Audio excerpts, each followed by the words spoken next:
Normalement, tous les kémites ne doivent pas oublier leurs rêves. Parce que c'est un moyen, j'allais dire, assez simple, efficace de communication avec nos parents. Et beaucoup se souviendront de leurs rêves. Donc, dans un premier temps, il faut prendre conscience. Et il faut faire prendre conscience à nos messagers que nous savons aujourd'hui ce que représente le rêve.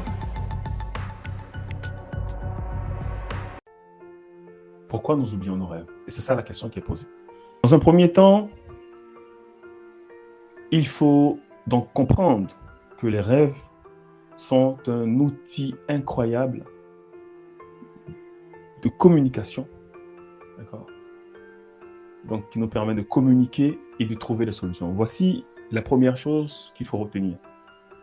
Parce que si on prend un rêve comme quelque chose de mental, on ne va jamais comprendre ce que représentent les rêves et on ne va jamais être aligné, d'accord, au processus mystique du rêve.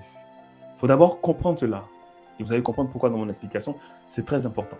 D'abord comprendre qu'un rêve est un moyen de communication ou d'apport d'éléments pour retrouver ou pour rechercher pour trouver des solutions.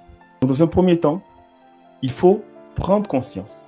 Il faut faire prendre conscience à nos messagers que nous savons aujourd'hui ce que représente le rêve.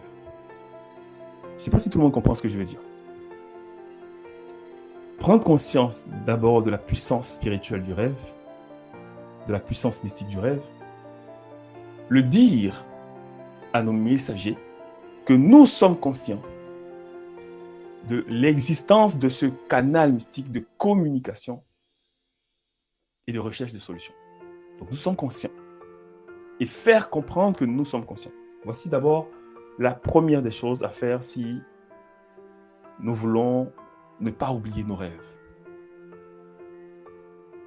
Parce que si nous ne prenons pas conscience de l'existence de quelque chose, nous n'allons jamais nous aligner à cette chose. Une chose est sûre, jamais.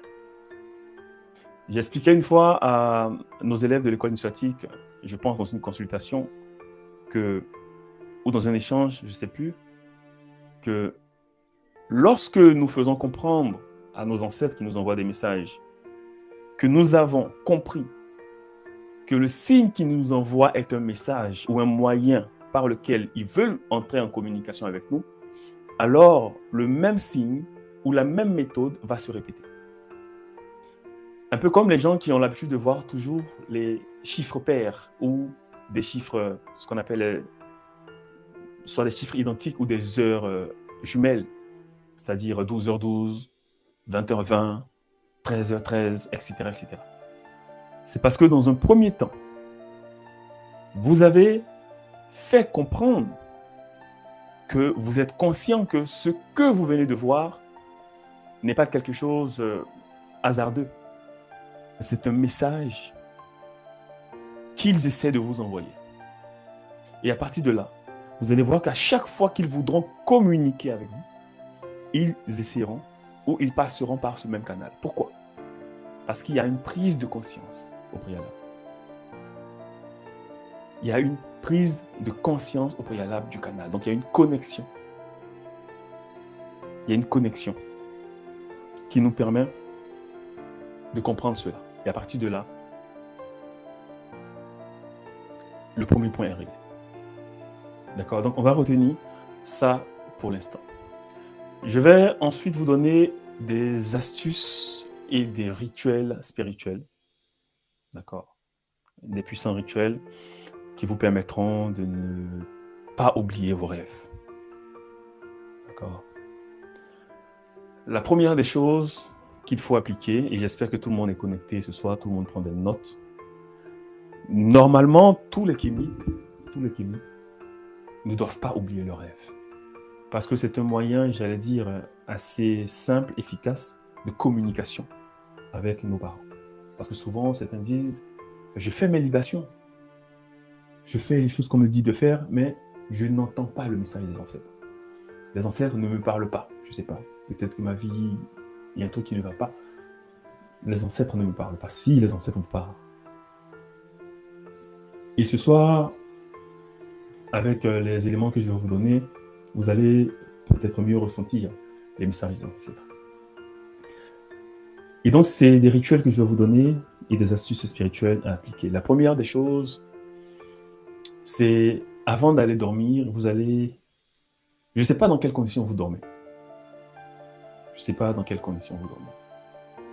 Mais d'abord, la première des choses avant de dormir, d'abord, l'heure à laquelle vous dormez. En tant que kémite, je vois beaucoup de personnes dormir très tard. Si vous voulez être des personnes spirituelles qui sont régulièrement, constamment, quotidiennement en communion et en communication avec le monde supérieur, il faut éviter de dormir tard. Il faut éviter de dormir tard. Généralement, les gens dorment tard parce qu'il y a des films à regarder, parce qu'on est sur les réseaux sociaux, etc. Nous, c'est la raison pour laquelle nous avons décidé de réduire le temps de nos lives, de ne jamais arriver à 23 heures. En tout cas, avant, on le faisait, mais de ne plus arriver à ces heures-là. Donc, si le live a commencé à 21 heures, il finira sans doute à 22 heures, 22h30, mais on essaiera de ne pas arriver à 23 heures, pas du tout. Parce qu'il faut dormir tôt, justement pour être dans les bonnes conditions. Donc, première chose qu'il faut retenir, dormir tôt. Ne dormez pas après 23 heures minuit.